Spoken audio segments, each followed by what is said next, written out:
नीट exam झालेली आहे. विद्यार्थ्यांना स्कोर देखील कळालेले आहेत. वेगवेगळ्या आन्सर कीला पाहून विद्यार्थ्यांनी आपल्या स्कोरचं प्रेडिक्शन देखील काढलेलं आहे.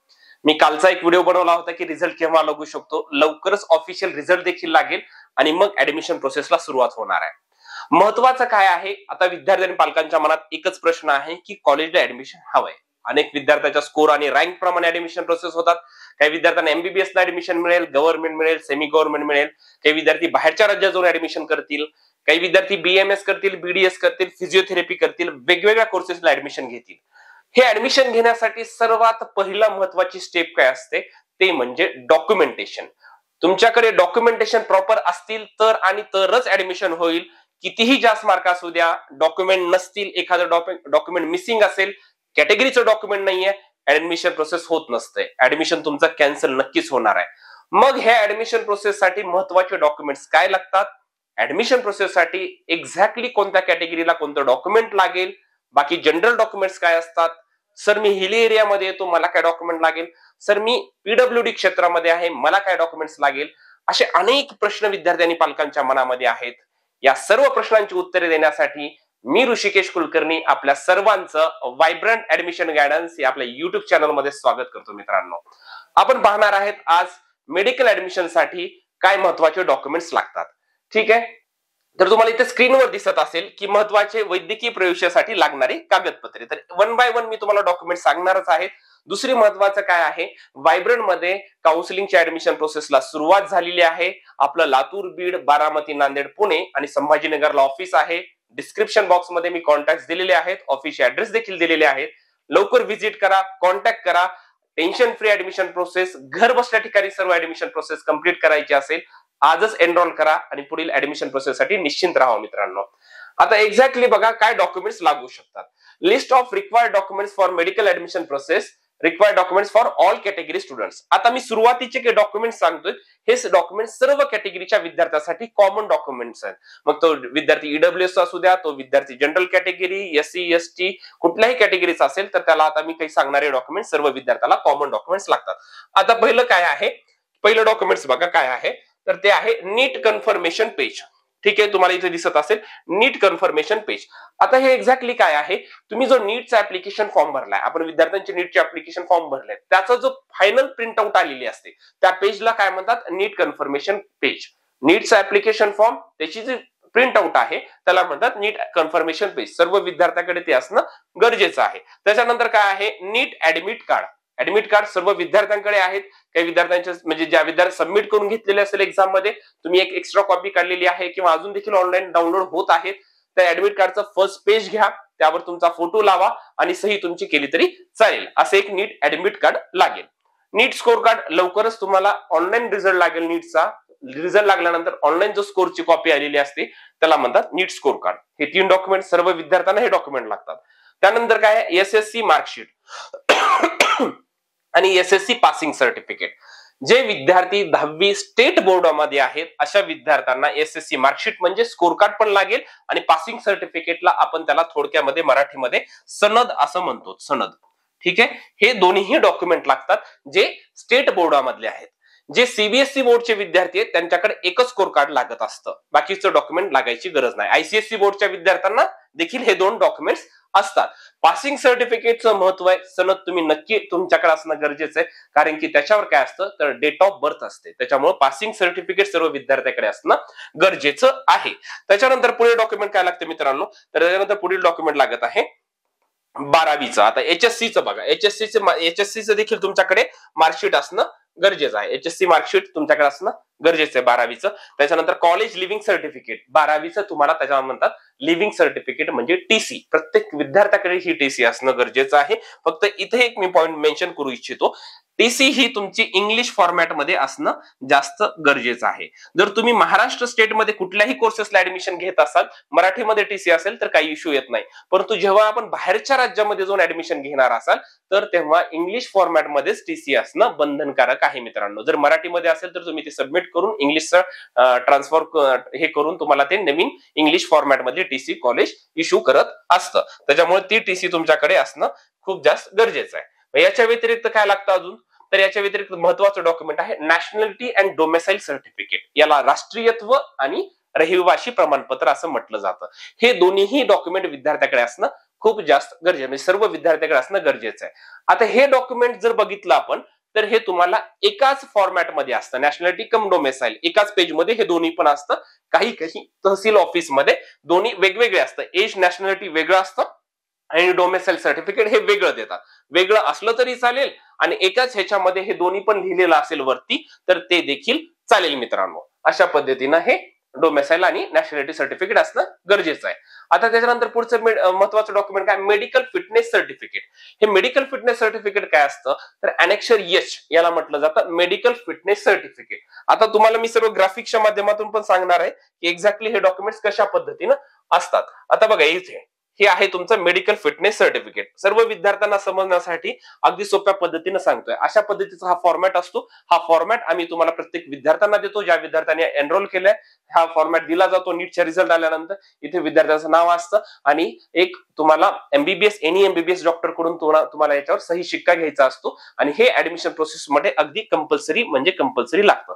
अनेक्षर एचचा हा मेडिकल फिटनेस सर्टिफिकेटचा फॉर्मॅट. याच फॉर्मॅट तुम्हाला डॉक्टरच्या लेटर हेडवर प्रिंट करावा लागतो आणि त्याच्यावरती तुम्हाला हे सर्टिफिकेट असतं. म्हणजे फार काही वेगळं आहे का, नाही. त्याच्यामुळे तुम्हाला हे सर्व क्लिअर करायची गरज आहे.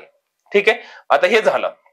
मी याच्यानंतर पुढचं काय डॉक्युमेंट आहे मित्रांनो, तर आता लक्षात घ्या अजून पुढचं डॉक्युमेंट काय आहे दुसरं, तर गॅप सर्टिफिकेट. फिटनेस सर्टिफिकेट का आलं, गॅप सर्टिफिकेट. मग याचे महत्वाचं काय सांगितलं मी इथं, gap certificate on 100 rupees stamp paper for repeaters only. म्हणजे गॅप सर्टिफिकेट कोणाला लागणार आहे, ज्या विद्यार्थ्यांनी रिपीट केलं आहे अशाच विद्यार्थ्यांना गॅप सर्टिफिकेट लागतं. हे सर्वांसाठी नाहीये, ओनली फॉर रिपीटर्स. ज्यांनी गॅप घेतलाय अशाच विद्यार्थ्यांना हे गॅप सर्टिफिकेट लागतं. मग हे कसं असतं तर हे 100 रुपयाच्या स्टॅम्प पेपरवर असतं. आता इथे तुम्हाला मी त्याचा एक फॉर्मॅट देखील दाखवतो. बघा असा 100 रुपीचा हा स्टॅम्प पेपर आहे. 100 रुपीच्या स्टॅम्प पेपरवर हा गॅप सर्टिफिकेट असतं. याचा अफिडेव्हिट असतं, याचा एक फॉर्मॅट आहे. गॅप सर्टिफिकेट फॉर किती वर्षाचा आहे, 3 इयर्स 2 इयर्स जे काय असेल तुमचं, आणि मग त्याचं कुठून कुठपर्यंत डेट, हे सगळं एक्झॅक्टली फॉर्मॅट मी आपल्या ग्रुपमध्ये शेअर करणार आहे. ते तुम्ही बघायचंय. जे विद्यार्थी रिपीटर आहेत त्यांनीच हे तयार करायचं आहे. नीटचा रिझल्ट आल्यानंतर तुम्ही गॅप सर्टिफिकेट तुमचं रेडी करून घ्या आणि अशा पद्धतीने त्याचं अफिडेव्हिट करून घ्यायचं आहे. नोटरी याची तुम्ही करून घ्यायची. 100 रुपयाच्या बॉन्ड पेपरवर लागतं. याचा फॉर्मॅट मी आपल्या ग्रुपमध्ये शेअर करणारच आहे मित्रांनो. ठीक आहे, मग आता पुढे काय अजून लागणार आहे, गॅप सर्टिफिकेट झालं. हा पण पॉईंट तुमचा क्लिअर झालाय. मग पुढे काय, स्टुडंट आधार कार्ड. आधार कार्ड सर्व विद्यार्थ्याचा at the time of admission लागतच. तर आधार कार्ड सर्व विद्यार्थ्यांनी अपडेटेड ठेवा. अपडेट नसेल अपडेट करून घ्या. जास्त काही याच्यामध्ये घाबरण्यासारखी गोष्ट नाहीये. अपडेट नसेल जरी झालं तरी ऍडमिशन प्रोसेस मध्ये कुठेही अडचण येत नाही. त्याच्यानंतर स्टुडंट पासपोर्ट साईज फोटो. तुमच्याकडे फोटो तुमचे असणं गरजेचं आहे. सर मला नीटचे पेपर वेळेस काढलेले तेच फोटो लागतात का, असं बिलकुल नाहीये. कुठलेही फोटो असू द्या, फक्त फोटो तुम्हाला ऍडमिशनला जेव्हा तुम्ही एखादं कॉलेज मिळतं, ऍडमिशनला जेव्हा आपण जाणार आहे त्यावेळेस तुमच्याकडे पासपोर्ट साईजचे फोटो कमीत कमी 8 ते 10 असणं गरजेचं आहे. त्यामुळे विद्यार्थ्यांनी 15 ते 20 आपले पासपोर्ट साईजचे फोटो काढून ठेवायचे आहेत. ठीक आहे, मग आता हे जे डॉक्युमेंट आहेत हे सर्व विद्यार्थ्यांना लागतात. हे सर्व विद्यार्थ्यांना हे डॉक्युमेंट असणं गरजेचं आहे. तर आणि तरच ऍडमिशन प्रोसेस मध्ये सहभाग नोंदवता येतो. तर आणि तरच ऍडमिशन होतं. यापैकी कुठलेही डॉक्युमेंट नसेल तर तुम्हाला कॉलेज ऍडमिशन देत नाही. त्यामुळे सर्वांनी अशा डॉक्युमेंटची तयारी करायची. मी याची पीडीएफ आपल्या डिस्क्रिप्शन याच्यामध्ये पण लिंक देतो आणि आपल्या ग्रुपमध्ये देखील शेअर करणार आहे. त्यामुळे सांगतोय लवकरात लवकर ऍडमिशन घ्या. अशा पद्धतीने आम्ही सर्व तुमचे आयडिया डाऊट सर्व क्लिअर करत असतो. एनरोल करा आणि आजच आपलं ऍडमिशन व्हायब्रंट मध्ये निश्चित करा मित्रांनो. आणि ज्या विद्यार्थी अजूनही आपल्या युट्यूब चॅनल सबस्क्राईब केलं नसेल त्यांनी सबस्क्राईब करा, कारण इथून सर्व महत्त्वाचे व्हिडिओ मी तुमच्यासाठी घेऊनच येणार आहे. आता बघूया आपण पुढे काही. सर आम्ही कॅटेगरीमध्ये येतो तर आमच्यासाठी काय डॉक्युमेंट्स लागतं. ठीक आहे, additional required documents for reserve category. ठीक आहे, आता काय बघा याच्यामध्ये बघा. ठीक आहे, आता अजून कुठले कुठले डॉक्युमेंट्स लागू शकतात ते मी तुम्हाला सांगतो. जे विद्यार्थी विजे NT1 NT2 NT3 SBC SEBC म्हणजे मराठा कॅटेगरीचे विद्यार्थी आणि ओबीसी मधले विद्यार्थी आहेत, अशा सर्व विद्यार्थ्यांना मी आता वरचे डॉक्युमेंट जे सांगितले होते ते तर लागणारच आहेत. त्याच्यासोबत काय महत्वाचं लागणार आहे तर त्याच्यासोबत महत्वाचं कास्ट सर्टिफिकेट लागतं, कास्ट व्हॅलिडिटी सर्टिफिकेट लागतं, नॉन क्रिमिनल सर्टिफिकेट लागतं. हे तिन्ही डॉक्युमेंट्स विद्यार्थ्याकडे असणं गरजेचं आहे. यापैकी जर कुठलं एकही डॉक्युमेंट नसेल तर तुम्हाला या रिझर्वेशन कॅटेगरीचा बेनिफिट घेता येत नाही. जेव्हा आपण फॉर्म भरणार आहेत पुढे सीईटी सेलचे फॉर्म चालू होतात. फॉर्म भरताना आपण जर एखादी कॅटेगरी मेन्शन केली, आता मी सांगितलं माझे NT1 कॅटेगरी आहे, तर मग तिथे लगेच ऑप्शन येतो की do you have caste certificate, caste validity certificate, non criminal certificate. असेल यस केलं तर आपल्याला त्याचे नंबर्स टाकायला लागतात, ते देखील मी दाखवतो कसं असतं ते, आणि आपल्याला ते अपलोड देखील करावे लागतात. अपलोड केले मग काय होत असतं सर, मग त्या कॅटेगरीतून तुमचा रँक येणार आहे महाराष्ट्रातला. रँक आला, कॉलेजची नावं दिले, ऍडमिशन मिळालं. ऍडमिशनच्या वेळेस हे तुमच्याकडे डॉक्युमेंट असतील तरच कॉलेज ऍडमिशन देतं. सर माझ्याकडे व्हॅलिडिटीच नाहीये, मी अप्लाय केलं होतं, पावती माझ्याकडे. ठीक आहे, आपण पावतीपर्यंत फॉर्म भरू शकतो, पण कॉलेजला जेव्हा ऍडमिशनला जाणार आहेत तेव्हा हे ओरिजिनलच पाहिजे. ओरिजिनल असेल तरच ऍडमिशन भेटतं, अदरवाईज त्या राऊंडचं तुमचं ऍडमिशन कॅन्सल होतं. हे लक्षात घ्या. सर कशा पद्धतीने हे डॉक्युमेंट्स असतात हे सर्व ग्राफिक्सच्या माध्यमातून मी सांगण्याचा प्रयत्न करणार आहे. आता बघा कास्ट सर्टिफिकेट, अशा पद्धतीचं मित्रांनो कास्ट सर्टिफिकेट असतं. हे तुमच्याकडे असणं गरजेचं आहे. तुम्ही ज्या काही कॅटेगरीमध्ये बिलॉंग करतात त्याचं असं कास्ट सर्टिफिकेट असतं, त्याच्यावर तुमचं नाव, ह्या सर्व गोष्टी असतात. महत्वाचं म्हणजे एक आउटवर्ड नंबर तर इथं असतो किंवा सर्टिफिकेट सिरियल नंबर असतो.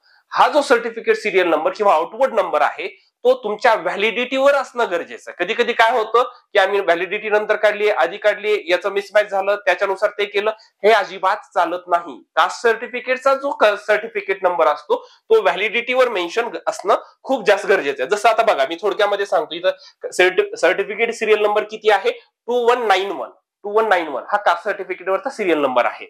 आता बघा व्हॅलिडिटीवर जर बघितला, हे आहे व्हॅलिडिटी सर्टिफिकेट, अशा पद्धतीचं असतं सर्टिफिकेट ऑफ व्हॅलिडिटी. तर बघा इथं लिहिलेलं आहे caste certificate bearing number 2191 dated, म्हणजे तोच बिअरिंग नंबर आहे तर आणि तरच ते चालतं. याच्यावरचा नंबर त्याच्यावरचा नंबर वेगळा असला तर अजिबात चालत नाही. त्याच्यामुळे हे पालकांनी विद्यार्थ्यांनी व्यवस्थित लक्ष करा. आम्ही सर्व काळजीपूर्वकच करू, परंतु तुमच्या हे असणं गरजेचं. ऐनवेळी ते नसेल तर धावपळ होत असते. त्यामुळे हे अशा पद्धतीनं बारकाईनं लक्ष देणं विद्यार्थ्यांनी खूप जास्त गरजेचं आहे. अशा पद्धतीचं हे असतं. आणि सर याच्यासोबतच काय लागतं तर नॉन क्रिमिनल सर्टिफिकेट असं असतं. हे नॉन क्रिमिनल सर्टिफिकेट महत्वाचं काय आहे, याची व्हॅलिडिटी असणं गरजेचं आहे. व्हॅलिड 2000, आता हे 2000 या ऍडमिशन प्रोसेस म्हणजे 2026 पर्यंत तरी ते व्हॅलिड असणं खूप जास्त गरजेचं आहे. नॉन क्रिमिनल असावंच लागतं तर आणि तरच तुम्हाला कॅटेगरीचा बेनिफिट, फीस मध्ये वगैरे बेनिफिट भेटत असतो. इथं देतेलं असतं this certificate is valid for period up to, म्हणजे कुठल्या पिरियड पर्यंत तो व्हॅलिड आहे हे तुम्हाला दिसतं. इथं आता जसं की 31 मार्च 2025 तुम्हाला दुसरं एक सॅम्पल डॉक्युमेंट दाखवलेलं मी, तर तुमच्याकडे हे पुढचं 2026 पर्यंत ऍटलीस्ट व्हॅलिड असणं तुमच्याकडे गरजेचं आहे. अशा पद्धतीचं हे कॅटेगरीचे सर्टिफिकेट तिन्ही दाखवले, caste certificate, caste validity, non criminal. आता याच्यामध्ये काही अडचण नसावी. ठीक आहे. आता हे कोणाकोणासाठी सर आहे, विजे NT1, NT2, NT3, SBC, OBC आणि SEBC. SEBC म्हणजे मराठा कॅटेगरीच्या विद्यार्थ्यांसाठी देखील हे डॉक्युमेंट्स लागतात. Caste certificate, caste validity, non criminal. Sir Maratha कॅटेगरीच्या विद्यार्थ्यांच्याकडे व्हॅलिडिटी नाहीये, व्हॅलिडिटीला आम्ही अप्लाय केलंय. ठीक आहे. लास्ट इयरला देखील ही समस्या होती. लास्ट इयरला जे विद्यार्थ्यांनी मराठा कॅटेगरीतून ऍडमिशन घेतलं अशा सर्व विद्यार्थ्यांना शासनानं 6 महिन्याचा मुदत वेळ दिलेली होती. ठीक आहे. परंतु आता तुम्ही लवकरात लवकर या प्रोसेसला लागा. पुढे वेळ मिळू शकते का नाही हे आपल्याला आलेल्या वेळेनंतरच कळणार आहे. परंतु हे डॉक्युमेंट्स तुमच्याकडे देखील असणं गरजेचं आहे. या कॅटेगरी सोबत मराठा कॅटेगरीच्या विद्यार्थ्यांना देखील हे डॉक्युमेंट लागतात. सर आता मी याच्यामध्ये SC आणि ST कॅटेगरीमध्ये जर बिलॉंग करत असेल तर मला काय लागेल, जे विद्यार्थी SC आणि ST मध्ये कॅटेगरीमध्ये बिलॉंग करतात अशा विद्यार्थ्यांना फक्त caste certificate, caste validity certificate लागतं. नॉन क्रिमिनलची गरज या कॅटेगरीमधील विद्यार्थ्यांना नसते. ठीक आहे. फक्त हे 2 सर्टिफिकेट असतात. मोस्टली काही विद्यार्थ्यांकडे व्हॅलिडिटी नसते. व्हॅलिडिटी नसेल ऍडमिशन होत नाही. माझ्याकडे रिसिप्ट आहे, रिसिप्ट वरून तुम्ही फक्त फॉर्म भरू शकतात. एखादं कॉलेज मिळालं, ऍडमिशनला गेल्यानंतर रिसिप्टवर ऍडमिशन अजिबात ऍक्सेप्ट करत नाही. तिथं ओरिजिनल व्हॅलिडिटी सर्टिफिकेट लागतं, अदरवाईज ऍडमिशन कॅन्सल होतं. म्हणून या कॅटेगरीमध्ये जे विद्यार्थी बिलॉंग करतात SC आणि ST अशा विद्यार्थ्यांना caste certificate, caste validity certificate त्यांच्याकडे असणं बंधनकारक आहे. ठीक आहे. आता आपण हे देखील सर्टिफिकेट बद्दल डिस्कशन केलं. सर आता आम्ही EWS मध्ये येतो. आता EWS कॅटेगरी बद्दल आपण थोडंसं डिस्कशन करूया. मग EWS 2 प्रकारच्या सर्टिफिकेट आम्ही पाहिलेले आहेत. कुठले असतात सर, एक असतं स्टेट EWS सर्टिफिकेट आणि एक असतं सेंट्रल. जसं मी इथं सांगितलंय स्टेट EWS सर्टिफिकेट. हे कशासाठी असतं, for state Maharashtra medical admission process. Maharashtra admission process. ठीक आहे, म्हणजे महाराष्ट्रातल्या स्टेट मधल्या ऍडमिशन प्रोसेससाठी स्टेटचं सर्टिफिकेट लागतं. म्हणजे तुम्ही महाराष्ट्रातल्या ज्या एमबीबीएस, बीडीएस, बीएमएस, बीएचएमएस या प्रोसेस मधून जर ऍडमिशन घेत असाल तर स्टेट मधलं ईडब्ल्यूएस सर्टिफिकेट तुमच्याकडे लागतं.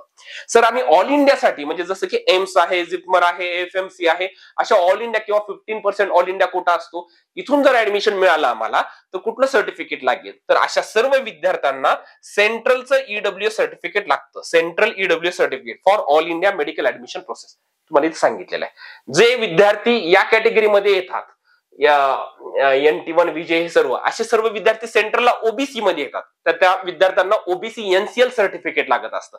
ऑल इंडिया प्रोसेससाठी या विद्यार्थ्यांना ओबीसी एनसीएल सर्टिफिकेट लागेल. एससी आणि एसटीच्या विद्यार्थ्यांना सेंट्रल फॉर्मॅट मधलं सर्टिफिकेट लागत असतं. आणि जे विद्यार्थी ईडब्ल्यूएस मध्ये आहेत अशा विद्यार्थ्यांना ऑल इंडियामध्ये ऍडमिशन प्रोसेस घ्यायचं असेल तर सेंट्रल ईडब्ल्यूएस लागतं. सर ते कशा पद्धतीने असू शकतं ते देखील आपण ग्राफिक्सच्या माध्यमातून बघणार आहेत. आता बघा, जे विद्यार्थी याच्यामध्ये बघा, आता आधी आपण स्टेटचं ईडब्ल्यूएस सर्टिफिकेट, तर इथं गव्हर्नमेंट ऑफ महाराष्ट्र लिहून आलेलं असतं आणि अशा पद्धतीनं अनेक्षर ए जे असतं तर ते स्टेट ईडब्ल्यूएस सर्टिफिकेट असतं. अनेक्षर ए म्हणजे स्टेटचं ईडब्ल्यूएस सर्टिफिकेट आहे मित्रांनो. ठीक आहे, अनेक्षर ए याचे सर्व फॉर्मॅट आपल्या ग्रुपमध्ये मी सेंड करणारच आहे. आणि सर सेंट्रल म्हणजे कसं असतं तर अनेक्षर आय, अनेक्षर आय ला काय म्हटलं जातं? Central EWS certificate. आणि थोडक्यामध्ये इथं जर खाली बघितलं तुम्ही तर सेंट्रल लिस्ट म्हणून इथं ब्रॅकेटमध्ये दिलेलं असतं. ठीक आहे, त्याला म्हणतात सेंट्रलचं ईडब्ल्यूएस सर्टिफिकेट. ओके, अशा पद्धतीनं हे दोन डॉक्युमेंट आपण डिस्कस केलेले आहेत. आता पुढे बघूया की एक्झॅक्टली पुढे काय या पद्धतीने. ठीक आहे, आता काही विद्यार्थ्यांचं असतं की आता आम्ही विजय NT1, NT2, NT3 अशा वेगवेगळ्या क्लास कॅटेगरीमध्ये येतो, तर आम्ही सेंट्रल मध्ये ओबीसी मध्ये येतो. तर ओबीसी एनसीएलचं सेंट्रलचं सर्टिफिकेट कसं असतं तर याला फॉर्म नंबर 9 असं म्हटलं जातं.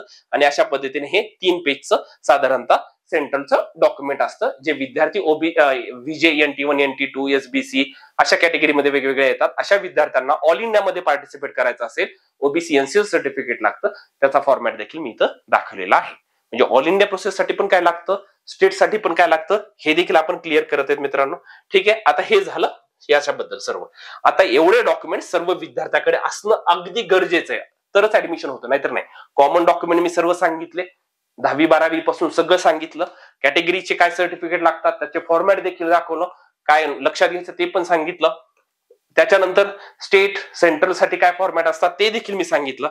सर आता हे सर्व झालं, परंतु आम्ही काही स्पेशल रिझर्वेशन मध्ये येतो. मग स्पेशल रिझर्वेशन म्हणजे कशा पद्धतीने येतो तर आपण थोडंसं आता ते देखील डिस्कस करणार.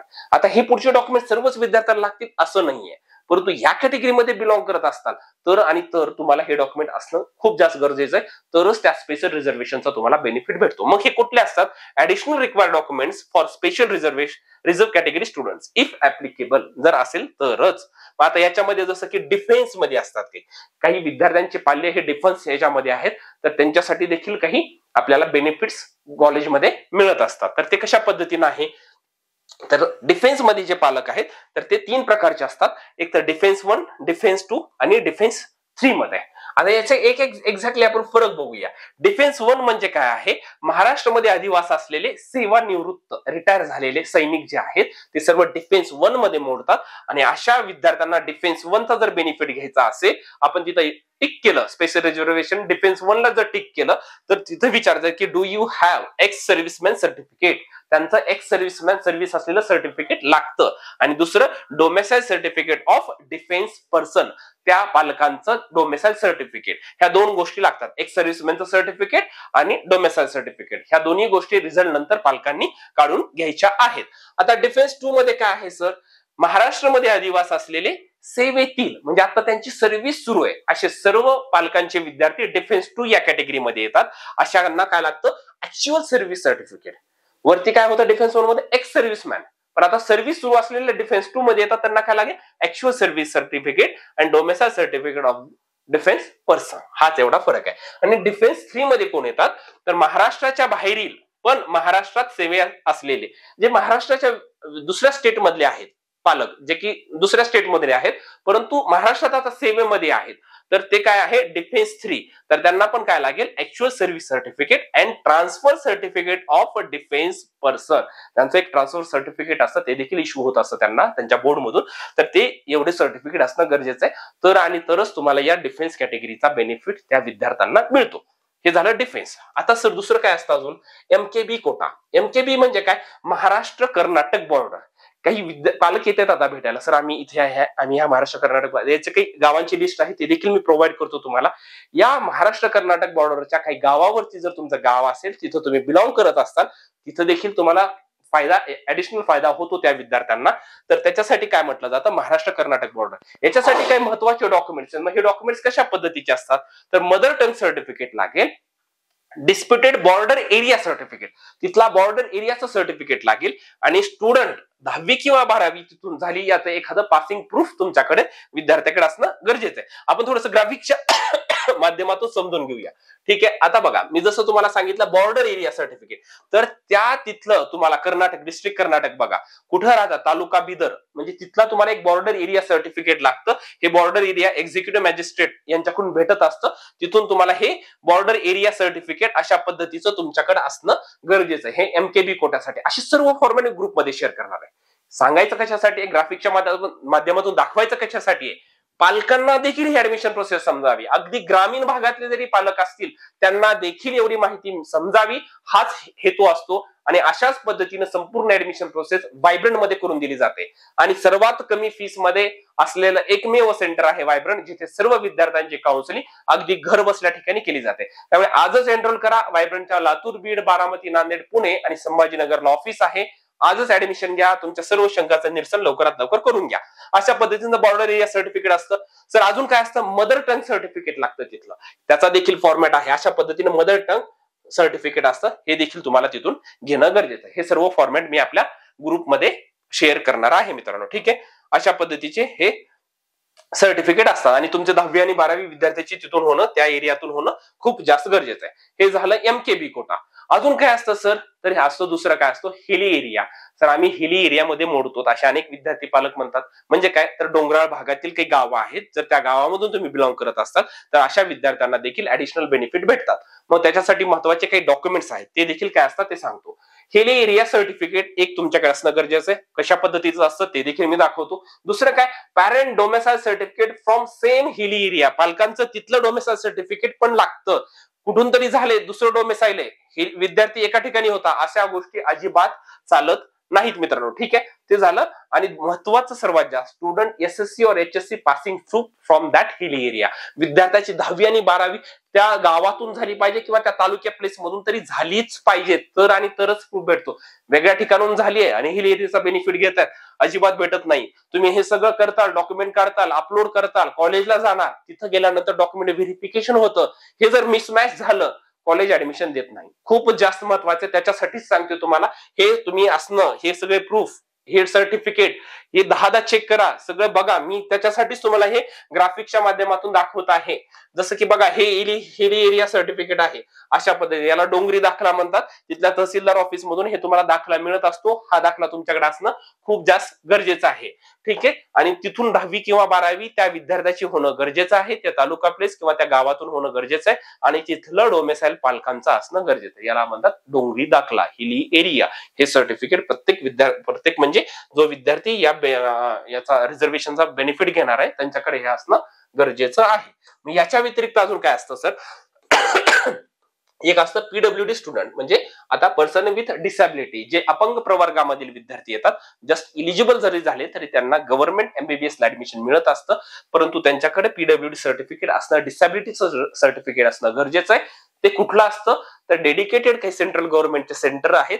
नीटचा रिझल्ट आल्यानंतर एक नोटीस येते, वेगवेगळे सेंटर, जसे की महाराष्ट्रामध्ये मुंबई सेंटर आहे, त्याच्यानंतर एम्स नागपूर आहे, अशा त्या त्यांनी जे सेंटर दिलेले आहे डेडिकेटेड, त्या सेंटरवर विद्यार्थ्याला जावं लागतं. त्यांची डिसॅबिलिटी जी आहे त्याची तिथं टेस्ट होते आणि तिथं जर 40 आणि 40% अबोव्ह जर मिळालं तर आणि तरच तुम्हाला ते सर्टिफिकेट मिळतं. अशा पद्धतीने हे डिसॅबिलिटी सर्टिफिकेट, तर त्या विद्यार्थ्यांकडे ते डिसॅबिलिटी सर्टिफिकेट असणं गरजेचं. जिथून जर 40% अबोव्हचं सर्टिफिकेट मिळालं तर आणि तर ते विद्यार्थी ऍडमिशन प्रोसेससाठी इलिजिबल असतात. सर माझ्याकडे इथलं सिव्हिल सर्जनचं सर्टिफिकेट आहे, ते चालतं का? ते नाही, ते घेऊन तुम्ही चेकअप साठी जाऊ शकता. तिथे तुमचं चेकअप होतं आणि तिथून तुम्हाला सर्टिफिकेट इश्यू केलं जातं. जसं की जे ला जातात विद्यार्थी, तिथून टेस्ट होते तुमची आणि जे 40% अबोव मिळालं तुम्हाला, ते सर्टिफिकेट आपल्याला स्टेटच्या ऍडमिशन प्रोसेस मध्ये अपलोड करावं लागतं. मग तुमचा येणारा रँक पीडब्ल्यूडी मधून येतो आणि मग तुम्हाला कॉलेजची नावं देता येतात, मग ऍडमिशन होतं. पण त्याच्यासाठी disability certificate from designated centre, ते वेगवेगळे सेंटर असतात, त्याची लिस्ट देखील मी तुम्हाला देतो. तिथे जाऊन तुम्हाला हे सेंटर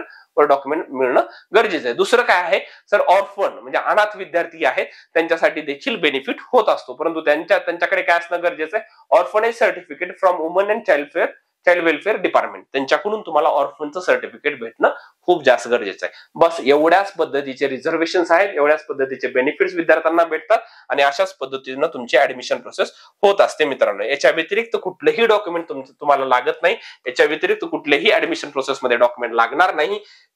हे सर्व डॉक्युमेंट्स तुमच्याकडे असणं खूप जास्त गरजेचं आहे. त्याच्यामुळे सर्व विद्यार्थी आणि पालकांना विनंती आहे की आता वेळ आहे, इतर म्हणजे बाकी गोष्टीचं टेन्शन घेऊ नका. आता एक प्रिपरेशन ठेवा, ते म्हणजे डॉक्युमेंटेशनचं. डॉक्युमेंट प्रिपेअर करा, जेणेकरून येणाऱ्या पुढच्या ऍडमिशन प्रोसेस तुम्हाला सोपी जाईल आणि संपूर्ण ऍडमिशन प्रोसेसमध्ये तुम्हाला सर्वात जास्त महत्वाची स्टेप काय असते, दॅट इज डॉक्युमेंटेशन. अशा पद्धतीने सर्व सांगितलंय.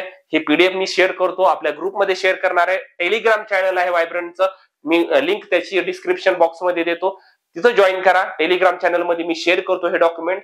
आणि ज्या विद्यार्थ्यांनी अजूनही आपल्या युट्यूब चॅनल सबस्क्राईब केलं नसेल, त्यांनी लवकरात लवकर करा, जेणेकरून पुढील सर्व ऍडमिशन प्रोसेस तुम्हाला सोपी जाईल.